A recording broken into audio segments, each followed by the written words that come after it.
आनो भद्राः क्रतवो यन्तु विश्वतः। संसार के सभी दिशाओं से हमें नेक और शुभ विचार सतत प्राप्त हों। मेरे साथ कहिए, मानवता अपनी देवी है,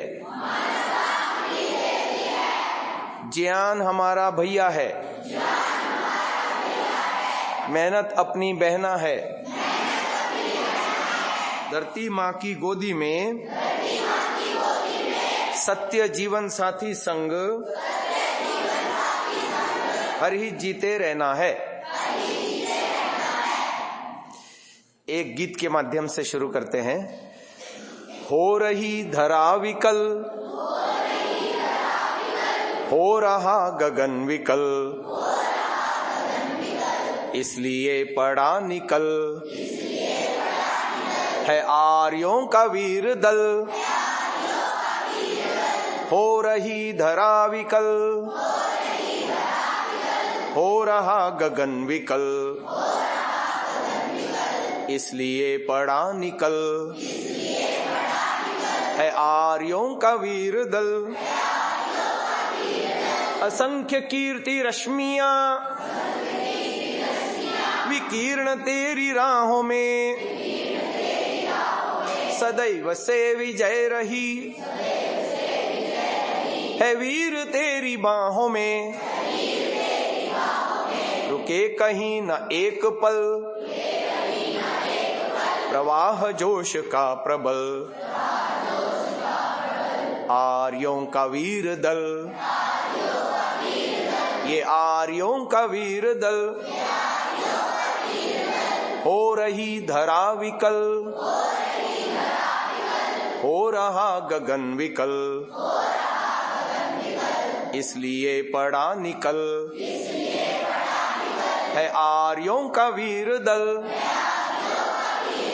ऋचाएं वेद की लिए, सुगंध होम की लिए, जिधर से हम पड़े निकल, जले अनेक ही दिए, सभी प्रकार से कुशल, सभी प्रकार से सबल है आर्यों का वीर दल, आर्यों का वीर दल। हो रही धरा विकल, हो रहा गगन विकल, इसलिए पड़ा निकल है आर्यों का वीर दल। अज्ञान अंधकार को, अन्याय अत्याचार को, मिटाए जाति पाति भेदभाव के विचार को, साथ लिए सबको चल, ऋषि ध्येय हो सफल, इसलिए पड़ा निकल है आर्यों का वीर दल। हो रही धरा विकल, हो रहा गगन विकल, इसलिए पड़ा निकल है आर्यों का वीर दल, इसलिए पड़ा निकल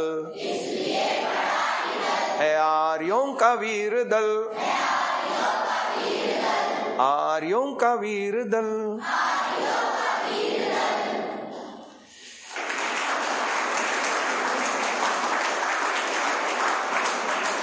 वैदिक सिद्धांतिक शिविर में भाग लेने वाले प्रिय आर्यवीरों एवं आर्य वीरांगनाओं,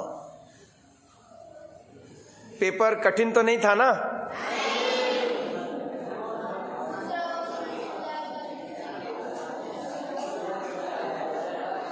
अच्छा, मैंने जो बातें पढ़ाई हैं वही क्वेश्चन में पूछा है। एक भी क्वेश्चन ऐसा नहीं था जो मैंने पढ़ाया नहीं था, पहली बात तो ये। और उस पर भी आपको देख के लिखने की मैंने छूट दे रखी थी विद -20 मार्क्स। तो क्या डर था फिर? अच्छा चलो कोई बात नहीं। हाँ, पहला नियम क्या है? सीधे बैठ। दूसरा नियम, हाँ मेरी तरफ देखना। और तीसरा नियम, वेरी गुड। आज अपना समापन का अवसर है। वैसे तो जो मैं आर्यवीर दल के कैंप में बौद्धिक लेता हूं उसका मात्र 10% आपको सिखा पाया हूं, क्योंकि दोनों को एक ही पोर्शन अलग अलग देना था। मुझे सुबह बहनों को देना था, फिर शाम को भाइयों को देना था। तो समय 3 दिन में कितना सिखाया जा सकता है? शिविर वैसे हमारे 8 दिन के 10 दिन के होते हैं, तो उसमें हमारा पूरा सिलेबस होता है। परंतु जो सिलेबस है मेरा आर्यवीर दल के प्रारंभिक शिविरों का, वो हमने उसका 10 to 15% आपको सिखा पाए हैं। अभी तो बहुत सारा बाकी है। कोई बात नहीं, मैंने आप सब लोगों को नंबर दिए थे अपने। केवल 4 लोगों ने रुचि दिखाई मुझसे जुड़ने की, बाकी लोगों ने क्यों नहीं दिखाई? चलो, मैं आशा करता हूं भविष्य में आप जुड़े रहेंगे। अच्छा, मैं आज आपको एक अच्छी बात बताता हूं। चलो देखो, आर्यवीर दल में जो जुड़ता है ना, आर्य का मतलब होता है श्रेष्ठ, श्रेष्ठ का मतलब होता है नोबल पर्सन, अच्छा आदमी, सज्जन आदमी। श्रेष्ठ का मतलब होता है, आर्य का मतलब होता है ईश्वर पुत्र, यानी ईश्वर की आज्ञाओं का पालन करने वाला। आर्य का मतलब होता है सदाचारी, यानी सत्य आचरण करने वाला। आर्य का मतलब होता है जितेंद्रिय, जो अपने मन इंद्रियों को वश में रखता है और कभी कोई बुरे काम नहीं करता। आर्य का मतलब होता है विनम्र, राष्ट्रभक्त, मातृपितृभक्त आदि। ये सारे गुण आर्यत्व में आ जाते हैं। पता है आर्य कैसे बनता है? ये देखो, वेद के मंत्रों में हमको संकेत मिलते हैं आर्य कैसे बनना। 2 प्रकार के व्यक्ति होते हैं, एक ऊपर उठने वाले और एक नीचे गिरने वाले। हम बीच में कहीं रह नहीं सकते। या तो हम नीचे गिर रहे हैं, नहीं तो हमको ऊपर उठने के लिए मेहनत करना पड़ेगा। नीचे गिरने के लिए मेहनत नहीं करनी पड़ती, ठीक है ना? आपने वो बच्चों का घिसलने वाला खिलौना देखा होगा, पार्क आदि में होते हैं, चढ़ते हैं ऊपर और फिर बच्चे नीचे घिसलते हैं, देखा होगा ना? चढ़ते समय श्रम लगाना पड़ता है, घिसलने के लिए कोई श्रम लगता है क्या? ठीक ऐसे ही ऊपर उठने के लिए परिश्रम करना पड़ता है, नीचे गिरने में कोई श्रम नहीं लगता। तो ये नीचे गिरना क्या है, ऊपर गिरना क्या है, हम आपको समझाते हैं। आपको 3 अनादि पदार्थ बताए थे, कौन कौन से? उसमें जो प्रकृति है, प्रकृति में 3 गुण बताए थे, कौन से? सत्वगुण, रजोगुण, तमोगुण। इसमें से एक गुण ऐसा है जो हम आर्य वीरों या आर्य वीरांगनाओं को ऊपर उठाने वाला है, और बाकी जो 2 गुण हैं ये हमको एवरेज बना करके नीचे घसीटने वाले हैं। जैसे ये 3 गुण है ना, सत्वगुण, रजोगुण, तमोगुण, ये दुनिया के हर वस्तु के अंदर है। प्रकृति से बने हुए संसार के हर वस्तु में है, और हर वस्तु में होने के कारण हमारे अंदर भी ये तीनों गुण मौजूद हैं। हमारे मन, बुद्धि, इंद्रियां आदि ये सब प्रकृति से बने हुए पदार्थ हैं। आत्मा अलग है, लेकिन आत्मा जिन टूल को इस्तेमाल करता है, जैसे कहा ना अंतःकरण चतुष्टय बताया था ना आपको, मन, बुद्धि, चित्त, अहंकार, ये बने हैं इन्हीं 3 गुणों से। तो जो व्यक्ति सात्विकता को जितना धारण करता जाएगा जीवन में, वो आर्यवीर ऊपर उठेगा, वो आर्यवीरांगना ऊपर उठेगी, सफलता को प्राप्त करेगी, जीवन में अपना अच्छा नाम कमाएगी या कमाएगा।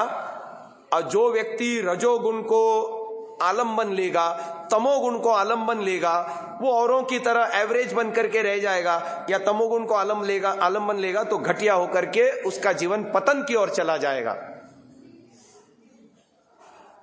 आज मैं आपको वही बात बताने वाला हूं, सत्वर स्तंभ की कथा बताने वाला हूं। देखो, जैसे हर वस्तु में ये गुण होते हैं। आप घर में माता रोटी बनाती है फूल के, ताजा ताजा फुल्का खाओ, अच्छा लगता है ना। उसी फुल्के को शाम तक रखो या अगले दिन तक रखो, बासापन उसमें आता जाता है ना। और उसी फुल्के को एक डब्बे के अंदर बंद करके 5 दिन बाद उसको खोलो, क्या हो जाएगा? उस पे एक बुरसी व्हाइट कलर की चढ़ जाएगी और उसमें दुर्गंध आएगी, खराब हो जाएगी, वो खाने लायक। समझ में आ रही बात? रोटी वही है, जब ताजी ताजी बनी थी तो उसमें सत्व गुण प्रधान अवस्था थी, खाने में आह्लाद दे रही थी, अच्छा लग रही थी। जैसे जैसे काल बीतता गया सत्व गुण उसमें दब गया और रजोगुण उभर गया और वो बासी होने लग गई। और जैसे जैसे तुमने उसको बंद करके 5 दिन रखी, वो सड़ने लगी और उसके अंदर फफूंद आ गई और जब खोली अंदर से तो बास मार रही थी, खाने लायक। जैसे ये रोटी के साथ होता है ऐसे ही हर चीज के साथ होता है। ये भवन को ही ले लो, ये भवन जब बनता है, नया बनता है तो कितना अच्छा लगता है, पेंट वगैरह करने के बाद बहुत अच्छा लगता है ना। कालांतर में ये भवन जैसे जैसे पुराना होता जाता है उसका सत्वगुण दब जाता है और रजोगुण क्या हो जाता है? उभर जाता है। और जब इसकी मियाद पूरी हो जाती है, यानी ये कितने दिन टिकेगा, उतने दिन पूरे हो जाएंगे तो इसमें फिर क्रैक्स आएंगे, धीरे धीरे ये टूटने फूटने लगेगा और ये खंडहर में चेंज हो जाएगा, ये नष्ट हो जाएगा। समझ में आ रही बात? तमोगुण उभर गया उसके अंदर। ऐसे ही सुबह उठते हैं हम तो हम फ्रेश होते हैं, माइंड फ्रेश होता है, दिमाग फ्रेश होता है, शरीर में उत्साह होता है तो सत्वगुण उभरा होता है। दिन भर हम क्रिया करते हैं तो रजोगुण हमारा कार्य कर रहा होता है और शाम को थक जाते हैं, अब कुछ काम नहीं करना, बस बिस्तर दिखाओ मुझे, मैं तो सोना चाहता हूं, मतलब तमोगुण हमारा उभर गया है ना। उसी तमोगुण को शांत करने के लिए हम निद्रा लेते हैं। समझ में आई कि नहीं बात? ऐसे ही दुनिया में सत्वोगुण प्रधान, रजोगुण प्रधान, तमोगुण प्रधान वस्तुएं होती हैं। ऐसे ही मनुष्य भी सात्विक, राजसिक और तामसिक होते हैं। सात्विक मनुष्य जो होते हैं ना वो श्रेष्ठ होते हैं, राजसिक मनुष्य जो होते हैं ना वो एवरेज होते हैं, और जो तामसिक मनुष्य होते हैं ना वो निकृष्ट होते हैं, घटिया होते हैं। और जैसा मैंने कहा आपको, मनुष्य को जो ज्ञान मिला है वो नैमित्तिक ज्ञान है। पशु पक्षियों के पास ज्ञान कैसा है? स्वाभाविक है। पहले से परमात्मा उनको फीड करके भेजता है, तुमको क्या खाना है, कितना खाना है, कब सोना है, कब उठना है, सारा वो उतने ही दायरे में जीते हैं। लेकिन मनुष्य का दायरा अनलिमिटेड है और उसको एक विशेष सुविधा दी है मनुष्य को। कौन सी सुविधा दी है? क्या? कौन सी सुविधा दी है? हाँ, कर्म करने की स्वतंत्रता जो अन्य प्राणियों के पास नहीं है। हमको बुद्धि नाम का एक तत्व विशेष विकास करने योग्य दिया है। बुद्धि तो सभी प्राणियों में है परंतु उसमें विकास की संभावना नहीं है। मनुष्य के पास बुद्धि जो ज्ञान का प्रतीक है, जिससे हम ज्ञान प्राप्त कर सकते हैं, उसको विकास करने की पूरी क्षमता दी है। अब आप देखो, तीसरा नियम आप भंग कर रहे हैं। तीसरा नियम है आपस में बात नहीं करना। तो ये हमारे पास चॉइस है। हम बाजार जाते हैं तो बढ़िया बढ़िया चीज उठा के लाते हैं। सब्जी खरीदने जाते हैं, टमाटर लेना है तो सड़े गले टमाटर को निकाल के अच्छे टमाटर लाते हैं। दबे हुए या पिलपिले टमाटर भी नहीं लाते, एवरेज वाले टमाटर भी, सड़े वाले तो बिल्कुल नहीं लाते ना। ऐसे ही जीवन में हम बौद्धिक धरातल पर, मानस धरातल पर, इंद्रियों के धरातल पर, व्यवहार जीवन में क्या चुनते हैं, उसी के आधार पर हमारा व्यक्तित्व निर्माण होता है। आप बड़े सौभाग्यशाली हैं, आर्यवीरदल से जुड़े हैं, क्योंकि आर्यवीरदल में आपको सत्वगुण बढ़ाने के सारे काम सिखाए जाते हैं। मेरे जितने लोग मुझसे जुड़े हुए हैं, मैं उनकी फेसबुक प्रोफाइल देखता हूं और वो क्या पोस्ट करते हैं ये देखता हूं, तो आर्यवीरों की प्रोफाइल और जो आर्यवीर दल से नहीं जुड़े हैं उनकी प्रोफाइल में जमीन आसमान का फर्क देखता हूं। और आप भी देख सकते हैं। ठीक है ना। वो कैसे कैसे गंदे गंदे पोस्ट करते रहते हैं। अब देखो, मैंने आपको एक सिद्धांत समझाया, GIGO, गार्बेज इन, और ये वाइस वर्सा भी काम करता है, GIGO, गॉड इन। तो आर्यवीर से जब आप जुड़ते हैं तो आपको एक प्लेटफॉर्म मिलता है गॉड इन गॉड आउट का। जो आर्यवीर से नहीं जुड़े हैं उनके जीवन में ये नहीं होता, और इसलिए उनकी फेसबुक प्रोफाइल देखो, उनका इंस्टाग्राम प्रोफाइल देखो, उसमें कितनी गंद भरी पड़ी है। ठीक है ना। अब मैं आपको बताता हूं सात्विकता के लक्षण क्या है, राजसिकता के लक्षण क्या है, तामसिकता के लक्षण क्या है, तो आपको एकदम पिक्चर क्लियर हो जाएगी कि मुझे क्या बनना है जीवन में, क्या चुनना है। सात्विक आदमी पुरुषार्थी होता है, पुरुषार्थी माने मेहनत करने वाला। सात्विक आदमी ज्ञानी होता है।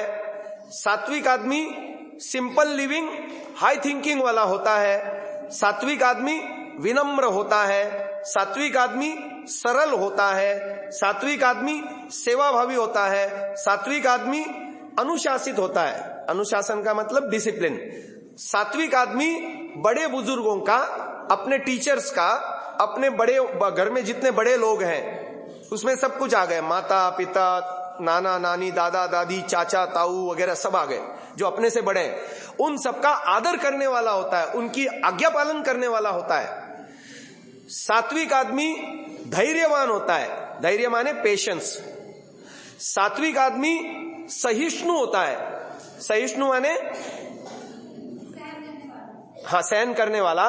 भूख प्यास सर्दी गर्मी ऐसे द्वंद्व आते हैं जीवन में, उसको सहन करने वाला होता है। सात्विक आदमी उदार होता है। सात्विक आदमी विनम्र होता है, पोलाइट। सात्विक आदमी जो है मददशील होता है। कोई उसके पास कोई समस्या लेके आए तो उसके पास वो मदद करने को तैयार है। और मदद करने के ऑपोजिट होता है सेल्फिशनेस, स्वार्थीपना। सात्विक आदमी में स्वार्थीपना नहीं होता। ये सात्विक आदमियों के लक्षण बताए। सिंपल रहता है, फैशन का उसके पास कोई काम नहीं। अब देखो यहाँ बहनें बैठी हैं, सब यहाँ देवियां जैसी लग रही हैं, और यही आप किसी शादी ब्याह में जाओ और वहां देखो बहनों को कैसे जो है ना फैशन आदि करके आते हैं, है ना। और यहाँ बैठी हैं सब देवियां लग रही हैं, सिंपल एंड सोबर, है ना। ऐसे ही इनको भी देखो, ये भी देवता लग रहे हैं। नहीं तो फैशन के नाम पर कैसे फटे फटे जीन्स पहन के घूमते हैं, ऐसा लगता है कौन भिखारी आ रहा है ना। नहीं लगता क्या, बताओ मेरे को सच में। हाँ लगता है ना। अब आपके पास यदि ऐसी जीन होगी तो उसको पोछा मारने के लिए मम्मी को दे देना। हाँ, उसको पहनना नहीं, भिखारियों की तरह। अच्छा, शांत शांत, इधर देखो, सीधे बैठो। तो मैं बता रहा था, ये सात्विक आदमी के गुण समझ में आए आपको? ये आर्य बनने के लक्षण हैं, ये श्रेष्ठ बनने के लक्षण हैं। और आपको बताता हूं, एक होता है एवरेज। एवरेज माने बीच वाला, औसत, बराबर नहीं, औसत, एवरेज। तो औसत आदमी के लक्षण क्या? वो राजसिक होता है। राजसिक आदमी कैसा होता है? राजसिक आदमी सेल्फिश होता है, स्वार्थी, मेरा भला हो दूसरे जाएं भाड़ में, ये उसकी प्रवृत्ति, टेंडेंसी होती है। राजसिक आदमी के जीवन में राग द्वेष होता है, आसक्ति। अच्छा, राजसिक आदमी खाने पीने के मामले में चटोरा होता है। चटोरा समझते हैं? हाँ, राजसिक आदमी चमक दमक में उलझा रहता है, ऑर्नामेंट्स पहनेगा, फैशन करेगा, है ना। आज पहले तो सुना था लड़कियों के ही ब्यूटी पार्लर होते हैं, आजकल तो लड़कों के भी हो गए हैं। हाँ, सुनो सुनो, एक कविता लिखी है किसी ने, सुंदर, बहुत सुंदर कविता है, ध्यान से सुनना।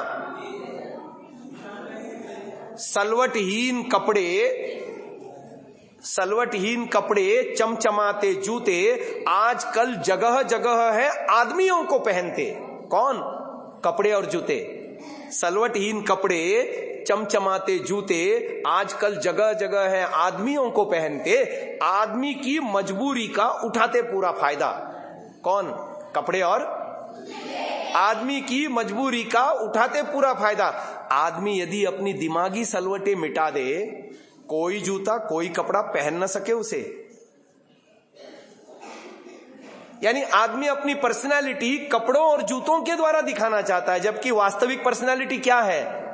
उसके पास कितना नॉलेज है, वो कितना विनम्र है, वो कितना सेवाभावी है, वो कितना मधुर बोलता है ना, वो कितना दूसरों का भला चाहता है, उसके अंदर कितना अनुशासन है, उसकी दिनचर्या कितनी अच्छी है, वो कितना अपने बड़ों का आदर करता है, वो कितना जीवन में विनम्र और सदाचारी है, जितेंद्रिय है, ये उसकी वास्तविक पर्सनालिटी है। लेकिन राजसिक आदमी अपनी पर्सनालिटी कपड़े और जूतों से तय करता है, दागिनों से तय करता है, फैशन करके तय करता है और लोगों को चमकीला दिखना चाहता है, अंदर से वो चमकीला।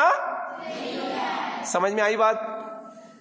तो एवरेज आदमी के लक्षण, राजसिक आदमी के लक्षण है चमक दमक प्रिय होता है, फैशनबाज होता है, राग द्वेष में फंसा होता है, तेरा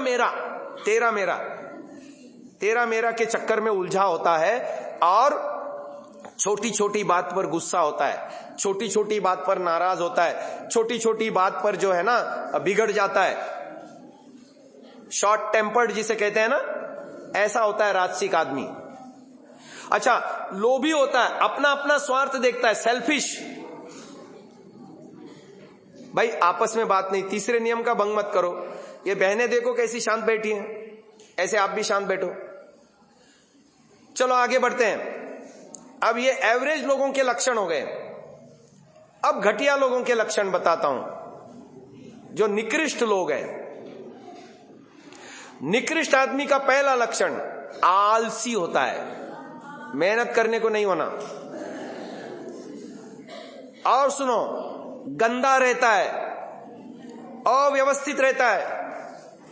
यानी स्कूल से आया, एक जूता फेंका इधर, दूसरा फेंका उधर, पुस्तकें उधर, उसके रूम में जाकर के देखो, अलमारी में कपड़े और पुस्तकें ऐसी ठूस ठूस के ऐसे बना करके रखी हैं, है ना। अव्यवस्थित होता है, डिसिप्लिन नाम की कोई चीज नहीं, आलसी होता है। अच्छा, नशा करता है, झूठ बोलता है, अधर्म करता है, जो नहीं करने योग्य कामों को करता है, सारे उल्टे काम करता है। ये तामसी व्यक्ति के लक्षण है। अब ये आपको तय करना है। आप यदि आर्यवीर दल से जुड़े रहते हैं तो आर्यवीर दल में वो सारी चीजें सिखाई जाती हैं जिससे आपके जीवन में सत्वगुण उभरे। आपको ईश्वर उपासना सिखाई जाती है। दुनिया में सत्वगुण उभारने का सबसे ऊंचा तरीका है ईश्वर के साथ जुड़ना। अच्छी पुस्तकों को पढ़ना। आर्यवीर दल में प्रेरणा महापुरुषों की दी जाती है। और राजसिक व्यक्ति के आदर्श कौन होते हैं? शाहरुख खान, सलमान खान, है ना। और कौन सी देवी, आजकल की देवियों का तो नाम ही नहीं पता, पुरानी देवियों का तो नाम पता था। हाँ, कैटरीना आया, देखो वहां से आवाज।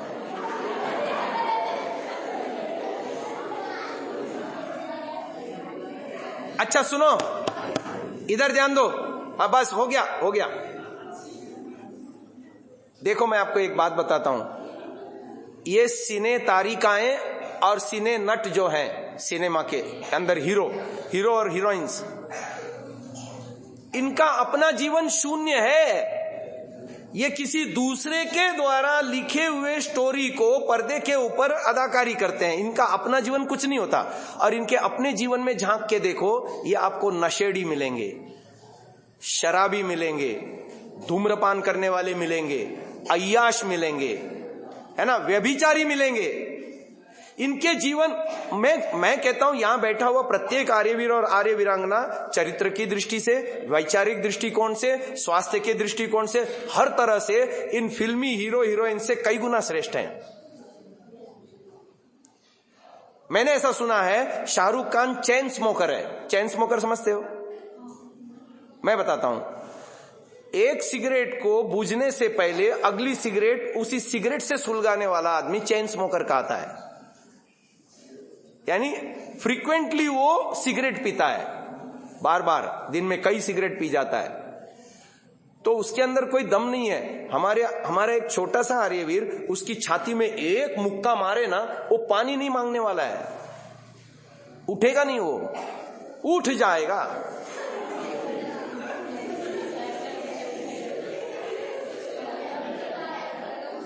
हाँ, लेकिन वो ऐसे पैड वगैरह पहन लेते हैं शूटिंग करने से पहले, पैड वगैरह पहन लेते हैं, मुख के ऊपर ऐसा मेकअप वगैरह करते हैं, तो उसकी वो बाह्य जो दिखावट है ना, जो नकली है, उसको देख करके ये युवक उसको जो है ना अपना आदर्श मान बैठते हैं। मैं आपको बताता हूं आदर्श किनको मानना चाहिए, जो रियल लाइफ हीरो हैं।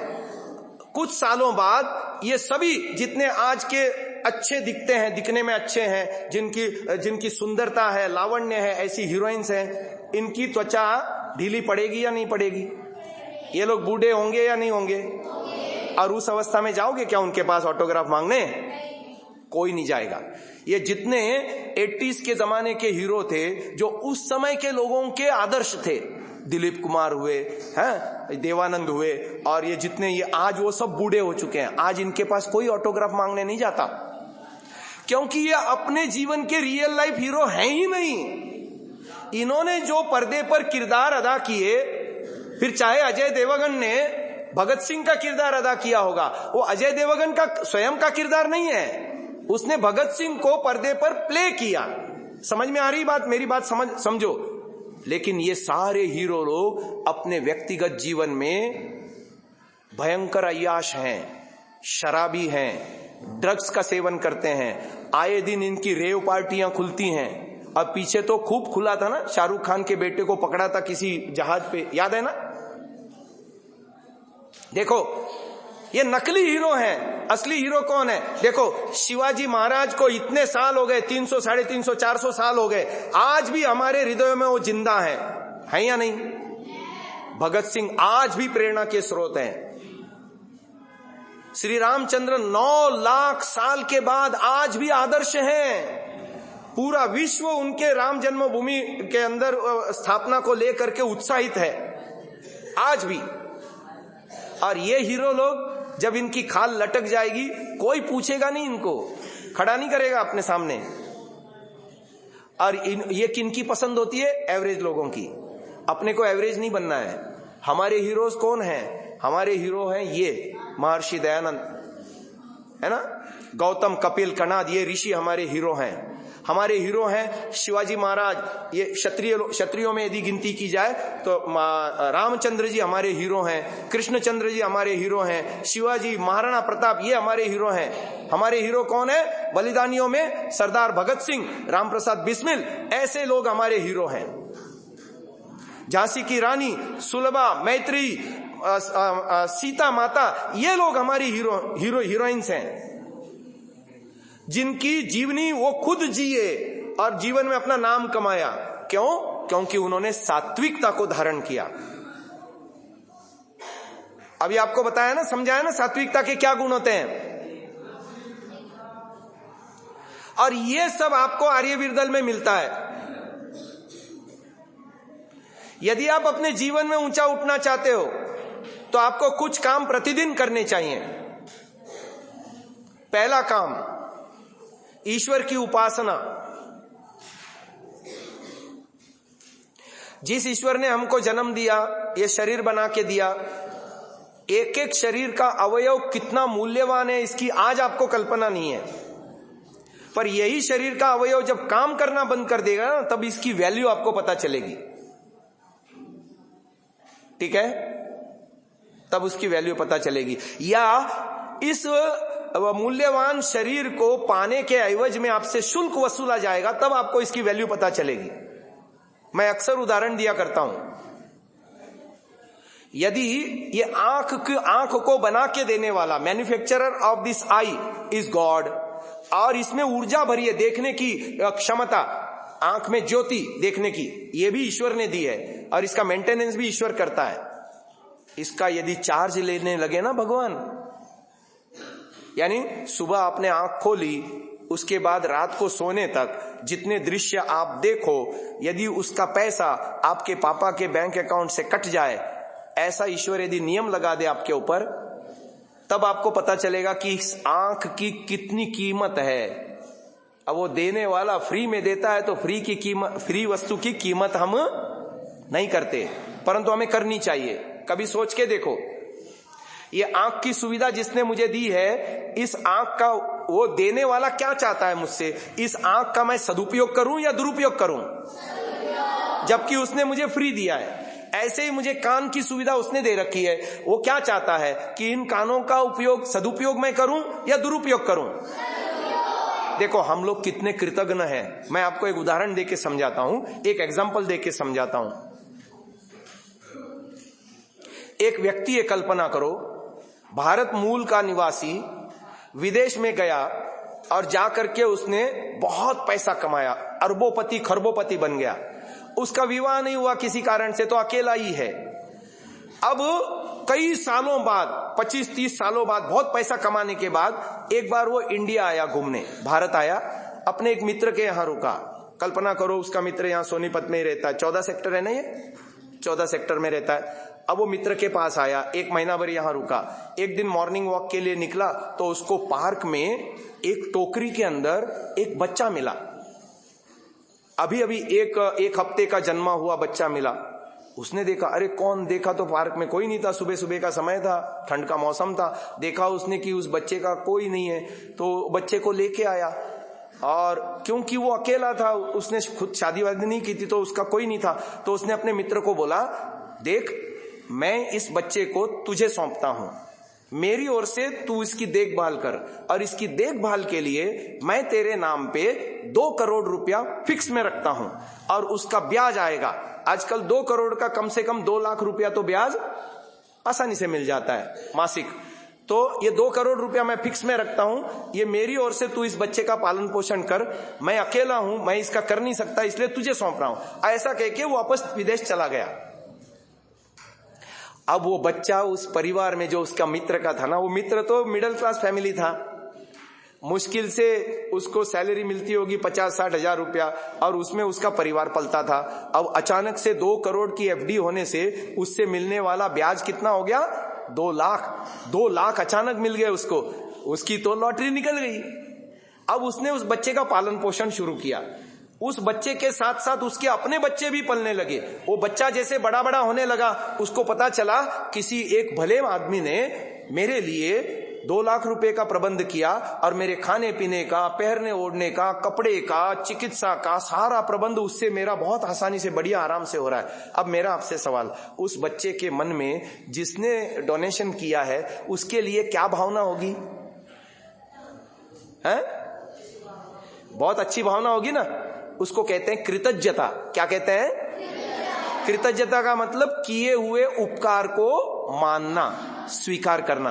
अच्छा, बच्चा अभी बड़ा हो रहा है, वो सोच रहा है काश एक बार मेरे मुंह बोले पिता, यानी जिन्होंने मुझे गोद लिया और मेरे लिए व्यवस्था की, एक बार भारत आ जाए तो मैं उसको रात को पैर दबाऊं, है ना, उसकी सेवा करूं, उसके कपड़े धोऊं, उसके लिए खाना बना के खिलाऊं। होगा या नहीं होगा? अब देखो, उस आदमी के लिए 2 करोड़ रुपए कोई बड़ी बात नहीं थी, वो तो अरबोपति था।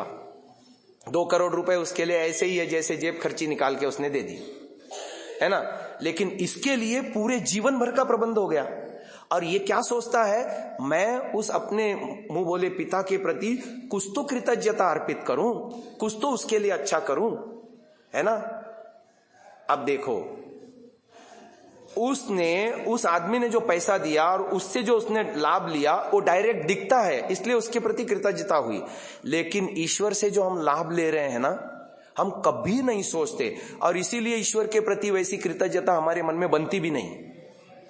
पर जरा सोच के देखो, क्या ये सृष्टि हम में से कोई भी जीव बना सकता है? हाँ या ना? नहीं बना सकता। क्या ये सृष्टि को चलाने की सामर्थ्य कोई भी जीव रखता है? हाँ या ना? नहीं रखता।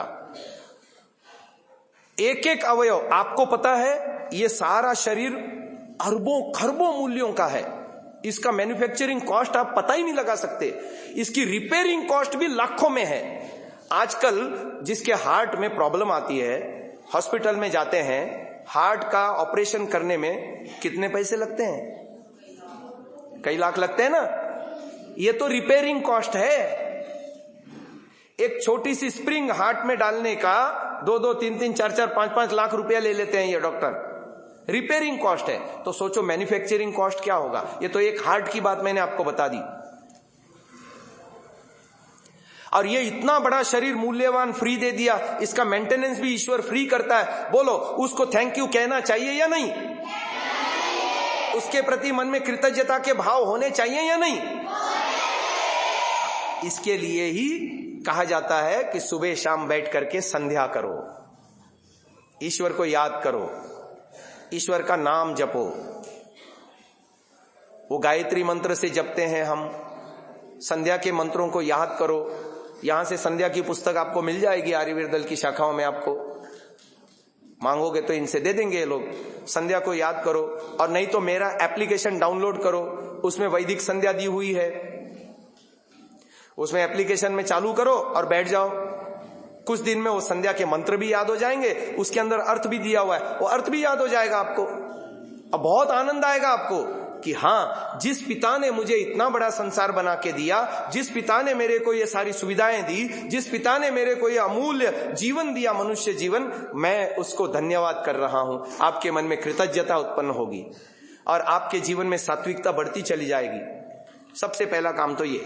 दूसरा काम, जिस पर्यावरण में हम रहते हैं, पृथ्वी, जल, अग्नि, वायु, आकाश का और अन्न आदि का सेवन हम करते हैं, इस पर्यावरण को बिगाड़ते ही भी हम ही हैं। तो हमारा दायित्व है कि हम इसके ठीक करने के लिए अग्निहोत्र नामक कार्य हम अवश्य करें। आपके घर में नहीं होता कोई बात नहीं, नजदीकी किसी आर्य समाज में जाइए, वहां पर रोज हवन होता है, हवन में भाग लीजिए। कम से कम सप्ताह में एक दिन तो जाइए। हर संडे में हर आर्य समाज में हवन होता ही है, आपको उसमें भाग लेना है। अच्छा, तीसरा काम आपको करना है, नियमित व्यायाम करना है। ये आपकी जो अवस्था है, इस समय व्यायाम करके शरीर को आपने मजबूत बना लिया तो ये नींव बन जाएगी, और ताउम्र ये एसेट बन जाएगी आपकी। और इस उम्र में यदि शरीर का स्वास्थ्य नहीं बनाया तो फिर आगे भविष्य अंधकार में है। तो ये आर्यवीर दल में ये भी सिखाया जाता है, शक्ति संचय। चौथी बात आपको करनी है, प्रतिदिन कम से कम एक पन्ना अच्छी पुस्तकों का पढ़ना है। क्योंकि जिसके विचार अच्छे होते हैं उसकी वाणी ठीक होती है, जिसके विचार अच्छे होते हैं उसकी क्रियाएं भी ठीक होती हैं। यदि विचार ही गड़बड़ हुए तो गड़बड़ वाणी बोलेगा और गड़बड़ क्रियाएं करेगा, वो राजसिक एवरेज बन करके रह जाएगा और तामसिक होकर के जीवन को नष्ट भ्रष्ट करेगा। ना तो हमको तामसिक होना है, तामसिकता के लक्षण पहचान लिए ना, राजसिकता के भी समझ में आ गए। अच्छा कौन सा लगता है, सात्विक बनना या राजसिक रहना या तामसिक बनना? हाँ, तो उसके लिए अच्छी पुस्तकों का स्वाध्याय बहुत जरूरी है। यदि अच्छी पुस्तकें नहीं पढ़ेंगे, महापुरुषों के जीवन चरित्रों को नहीं पढ़ेंगे, आपको प्रेरणा नहीं मिलेगी। सात्विकता के गुण ऐसे ही नहीं आते जीवन में। उसके लिए स्वाध्याय जीवन में बहुत जरूरी है। अगली बात, आपको नहीं समझ में आ रहा ये प्रोग्राम? अगली बात आती है आत्मनिरीक्षण की। बोलो, प्रतिदिन सोने से पहले बिस्तर पे बैठ करके आपको अपने आप की वीडियो फिल्म देखनी है, सुबह से शाम तक की, स्मृति रूप में। सुबह से शाम तक आपने जितने कार्य किए, मुझे जो जो कार्य करने चाहिए थे क्या मैंने किए या नहीं आज, और जो जो नहीं करने चाहिए थे उनमें से कितने कार्य हो गए मुझसे जो मुझे नहीं करने चाहिए थे, इसकी एक वीडियो फिल्म देख करके मन में यह तय करना है, जो आज गलतियां मुझसे हो गई वो कल नहीं दोहराऊंगा, और जो आज अच्छे काम मुझसे छूट गए कल अवश्य करूंगा। बोलिए, प्रत्यहम प्रत्यवेक्षेत नरश्चरितमात्मनः किन्नु मे पशुभिस्तुल्यम किन्नु सत्पुरुषैरिति। प्रतिदिन व्यक्ति बिस्तर में सोने से पहले बैठ करके ये तय कर ले कि आज मेरा जीवन पशुओं की तरह बीता या सत्पुरुषों की तरह बीता। अपने आप को देखे, परखे। जो व्यक्ति ये 4 काम करेगा ना, उसकी प्रगति गणित के आधार से समझाता हूं। देखो 2 2 2 2 2 आपने लिखा, 5 बार 2 की संख्या लिखी, ठीक है। बीच में आपने प्लस का चिन्ह डाला, आंसर क्या होगा? 2 + 2 + 2 + 2 एंड +2 10 आंसर आ गया। अब मैंने प्लस के चिन्ह हटा दिए, ठीक है। मल्टीप्लिकेशन के चिन्ह डाले, 2 × 2 × 2 × 2 × 2। समझ में आ रहा है? 32 22 किसने बोला? 32। अब देखो सीरीज वही है 2 की, 5 बार हमने 2 को लिखा, लेकिन प्लस करते ही आंसर कहां तक पहुंचा? 10 तक। और मल्टीप्लिकेशन का चिन्ह करते ही आंसर कहां गया? 32। जो व्यक्ति आर्यवीरदल में आता है वो 2 × 2 × 2 × 2 × की सीरीज में प्रगति करेगा जीवन में।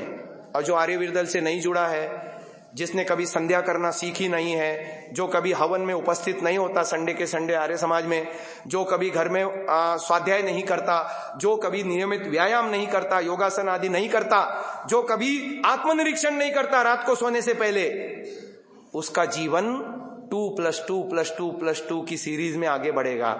अब वो 5वां डिजिट था, 10 आंसर आया था प्लस की सीरीज में, उधर 1 2 और बढ़ा दो, आंसर कितना रहेगा? 12। वो प्रगति तो वो भी करेगा, कहीं ना कहीं तो वो भी पहुंचेगा, पर इसी मंद गति से पहुंचेगा। और उधर मल्टीप्लिकेशन वाली सीरीज में 32 × 2, अब देखो कहां 12 और कहां 64। तो ये मैंने आपको समझाने की कोशिश की है। यदि आप आर्यवीरदल से जुड़ते हैं, आर्य समाज से जुड़ते हैं, जीवन में नियमित ईश्वर उपासना, हवन और व्यायाम और प्रतिदिन अच्छे पुस्तकों का पढ़ना और नियमित आत्मनिरीक्षण करना, रात को सोने से पहले अपनी गलतियों का आकलन करना, गलतियों को सुधारना और अच्छाइयों को ग्रहण करते जाना, ये काम यदि आप करते हैं तो आपकी 2 × 2 × 2 × 2 × की सीरीज में प्रगति होगी। आप दुनिया की दौड़ में कहां से कहां पहुंच जाएंगे। जिस स्कूल में आप पढ़ते हैं उन स्कूल में आपके हम उम्र बच्चों से कई गुना आप प्रगति कर चुके होंगे। जिस मोहल्ले में आप रहते हैं उस मोहल्ले में केवल आर्यवीरदल से जुड़ने से, केवल आर्यवीरदल से जुड़ने से और आर्यवीरदल में सिखाई जाने वाली बातों को जीवन में अपनाने से, अप्लाई करने से, आप अपने मोहल्ले में अन्य बच्चों से बहुत तीव्र गति से उन्नति करेंगे। आपके फैमिली में आपके उम्र के जितने बच्चे होंगे, चाचा मामा ताऊ फूफा आदि, इनके हम उम्र आपके जितने बच्चे होंगे उनसे आप कई गुना ज्यादा उन्नति कर चुके होंगे। ये मैं गारंटी देके कह सकता हूं, क्योंकि आर्यवीरदल में ऊपर उठने की ही बातें सिखाई जाती हैं। मेरा समय समाप्त हो गया है, फिर कभी आप लोगों के बीच में आऊंगा। आपने 3 दिन तक मेरे से सीखने का प्रयास किया है और देखो मैं उन बच्चों को बहुत अच्छा मानता हूं जिन्होंने मेरे साथ जुड़ने की पहल की और मेरे को व्हाट्सएप में भेजा। अब उन बच्चों को तो मिलेगा मुझसे रोज रोज अच्छी अच्छी बातें, मैं उनको अच्छे पोस्ट भेजूंगा, ऋषि मुनियों के चरित्र भेजूंगा, आर्यवीरदल के अच्छे गाने भेजूंगा, अच्छा भेजूंगा। और जो लोग मुझसे जुड़ना नहीं चाहते ना, घर बैठे रहो अपने, मेरे को क्या है, मेरा क्या जाता है, नुकसान आपका है।